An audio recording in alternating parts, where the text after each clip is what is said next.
আজ থেকে 20-25 বছর আগে স্কুলে অর্থাৎ সরকারি সাহায্যপ্রাপ্ত বা সরকারি স্কুলে সরস্বতী পুজো বন্ধ করতে হবে, এই দাবি উঠেছিল।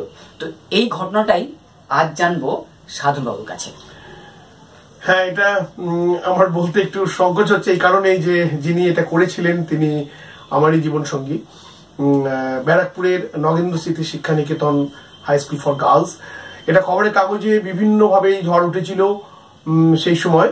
তিনি কিন্তু কখনোই সরস্বতী পুজো বন্ধ করতে হবে এই মর্মে কোনো নোটিশ দেননি। তিনি প্রধান। নমস্কার, আমি সন্তোষ শর্মা এবং সবাই দেখছেন রেসনেস নিউজ। আজকে আমাদের বিশেষ আলোচনা, শিক্ষা প্রতিষ্ঠানে সরস্বতী পুজো বা নবী উৎসব বন্ধ করতে হবে, এই দাবি তুলেছেন বিজ্ঞান যুক্তিবাদী মুক্তমানা মানুষেরা। তো অন্যদিকে যারা এই ধরনের কুসংস্কার অন্ধবিশ্বাস চায় তারা প্রতিবাদ জানাচ্ছেন। লড়াই চলছে যুক্তিবাদীর সঙ্গে অন্ধবিশ্বাসের। এবং স্কুলে, বিদ্যালয়ে, ইউনিভার্সিটিতে অর্থাৎ সরকারি এবং সরকারি শিক্ষাপ্রাপ্ত শিক্ষা প্রতিষ্ঠানগুলোতে সরস্বতী পুজো হবে। অন্যদিকে যখন যুক্তিবাদীরা দাবি তুলছেন, বিজ্ঞান মনস্ক মানুষের দাবি তুলছেন, আবেদন করছেন স্কুলে স্কুলে গিয়ে, শিক্ষা প্রতিষ্ঠানে গিয়ে কি সংবিধানগতভাবে সরস্বতী পুজো করা যায় না, তাই পুজো বন্ধ করুন।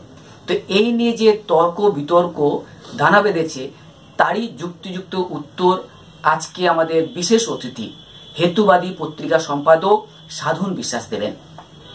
তো সাধন বাবুকে আমাদের রেসনেস নিউজে স্বাগত এবং সরাসরি আপনার কাছেই চলে যায়। আজ 2024, জ্ঞান বিজ্ঞানে আমরা অনেক এগিয়ে গেছি, হাতে হাতে স্মার্ট মোবাইল। আজকে যে ভিডিও দেখছেন সেটা আপনার হাতের মোবাইলে দেখতে পাচ্ছেন। কিন্তু আজ থেকে 20-25 বছর আগে স্কুলে অর্থাৎ সরকারি সাহায্যপ্রাপ্ত বা সরকারি স্কুলে সরস্বতী পুজো বন্ধ করতে হবে, এই দাবি উঠেছিল। তো এই ঘটনাটাই আজ জানবো সাধনবাবুর কাছে। হ্যাঁ, এটা আমার বলতে একটু সংকোচ হচ্ছে এই কারণেই যে যিনি এটা করেছিলেন তিনি আমারই জীবন সঙ্গী, ব্যারাকপুরের নগেন্দ্র স্মৃতি শিক্ষা নিকেতন হাই স্কুল ফর গার্লস। এটা খবরের কাগজে বিভিন্নভাবে ঝড় উঠেছিল সেই সময়। তিনি কিন্তু কখনোই সরস্বতী পুজো বন্ধ করতে হবে এই মর্মে কোনো নোটিশ দেননি। তিনি প্রধান শিক্ষিকা হিসাবে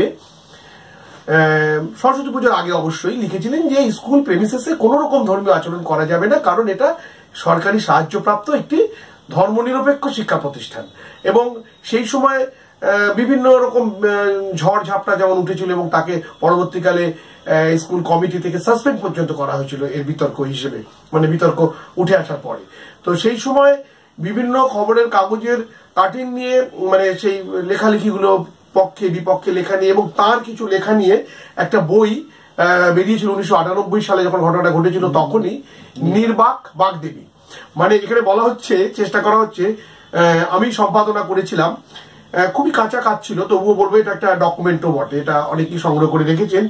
নির্বাক বাগদেবী, মানে যাকে বাগদেবী বলা হয় তিনি নিজেই নির্বাক, কথা বলতে পারেন না, একটি মাটির পুতুল, এই একটা প্রতীকী নাম দেওয়া হয়েছিল। তো এই বইটি যাদের কাছে আছে তারা দেখবেন যে এখানে পরিষ্কার ইন্ট্রোডিউসেই বলা হচ্ছে যে ভারতীয় সংবিধানে বলা হচ্ছে যে আমাদের দেশটি ধর্মনিরপেক্ষ। সংবিধানের মৌলিক অধিকার যেমন বলা হয়েছে ভারতীয় নাগরিকদের যে কোনো ধর্মাচরণের অধিকার আছে, ঠিক তারই পাশাপাশি আবার 28-1 ধারায় বলা হচ্ছে যে সরকারি সাহায্যপ্রাপ্ত শিক্ষা প্রতিষ্ঠানে কোনো ধর্মীয় পৃষ্ঠপোষকতা করা যাবে না। আবার 28-2 ধারায় কিন্তু বলা আছে যে হ্যাঁ করা যাবে, যদি সেটা বিশেষ ট্রাস্ট বা ধর্মীয় সংগঠন দ্বারা সেই শিক্ষা প্রতিষ্ঠান পরিচালিত হয়। তো এইগুলো যদি আমরা না জানি যে এটা করা যায় না এবং করা যায়, কোথায় করা যায় তারও ক্লজ রয়েছে, সেটা জানতে হবে। এর জন্য বিশেষ বিজ্ঞান মনস্ক হওয়ারও দরকার নেই, শুধু সংবিধানের প্রতি একটু শ্রদ্ধা রাখতে হবে, এটা একটা গেল। তাছাড়া সংবিধানের আরেকটি ধারা, যে ধারাটি বলাই হয় না, 51A8 যে ধারা আছে, সেই ধারা অনুযায়ী বলা হচ্ছে যে ভারতবর্ষের প্রতিটি নাগরিক তার কাজ হচ্ছে সায়েন্টিফিক টেম্পারমেন্ট, মানে বৈজ্ঞানিক মেজাজ বা বিজ্ঞান মনস্কতা তৈরি করার, প্রচার ও প্রসারের একটা ক্ষেত্র তৈরি করতে হবে। এবং আরেকটা কথা লেখা আছে, সংস্কার ভিত্তিক মন। সংস্কার মানে কি? নিঃসন্দেহে কোনো জরাজীর্ণ নিয়ম, কোনো অচলায়তন, কোনো পুরনো নিয়ম যেটাকে আমি মানছি না, সংস্কার করছি। তাহলে এই যে ধর্মীয় যে বাতাবরণ তৈরি হয়ে আছে হাজার হাজার বছর ধরে, এর সংস্কার তো হতেই পারে। এর সংস্কার চাইতে গেলে আমি কিন্তু আলাদা করে সংবিধানের কাছেই আমি এটার সুযোগ পাচ্ছি। এবং আমার যে সায়েন্টিফিক টেম্পারমেন্ট, বৈজ্ঞানিক মেজাজ বা বিজ্ঞান মনস্কতা, এটা তৈরি করাটা একটা সাংবিধানিক অধিকারের মধ্যে পড়ে। তো এইবার যদি স্কুল কলেজে দেখা যায়, আমি খুব মজা করে বলি, এর আগে বলেছি অনেকবারই, অনেক জায়গায় বলেছি যে আপনারা দেখবেন এই গঞ্জে ছোট থেকে বড় এত সরস্বতী পুজো, মানে সরস্বতী প্রতিমা বিক্রি হয় বা মূর্তি বিক্রি হয়। কিছু বিক্রি হয়ও না, অবিকৃত থাকে, সেটাকে পরে কনভার্ট করে লক্ষ্মী করে দেওয়া যায়।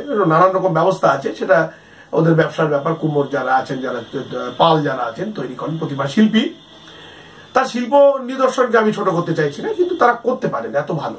তো যত লক্ষ সরস্বতী বিক্রি হয়, সরস্বতীর মূর্তি বিক্রি হয়, প্রত্যেক সরস্বতী যদি একটি করে মাধ্যমিক পাশের দায়িত্ব নিতেন, তাহলে বহু আগে ভারতবর্ষের বা পশ্চিমবঙ্গের সকলে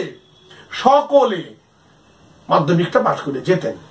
দুঃখের বিষয় হচ্ছে যে যেসব দেশে সরস্বতীর পুজো তো দূরের কথা, সরস্বতীর নামটিও জানে না, সেসব দেশ কিন্তু শিক্ষায়, দীক্ষায়, জ্ঞানে, আবিষ্কারে, গবেষণায় তারা কিন্তু অনেক ওপরে।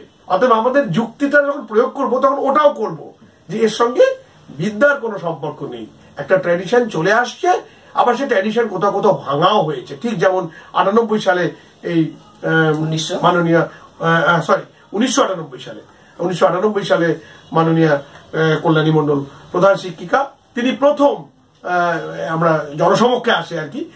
তাছাড়াও আমি বলছি না যে আর কেউ তার আগে চেষ্টা করেননি, অন্তত সারফেসে আসেনি, খবরের শিরোনাম হয়েছিলেন শুধুমাত্র এই কাজটুকু করতে গিয়ে, এবং তিনি সাসপেন্ড হয়েছিলেন।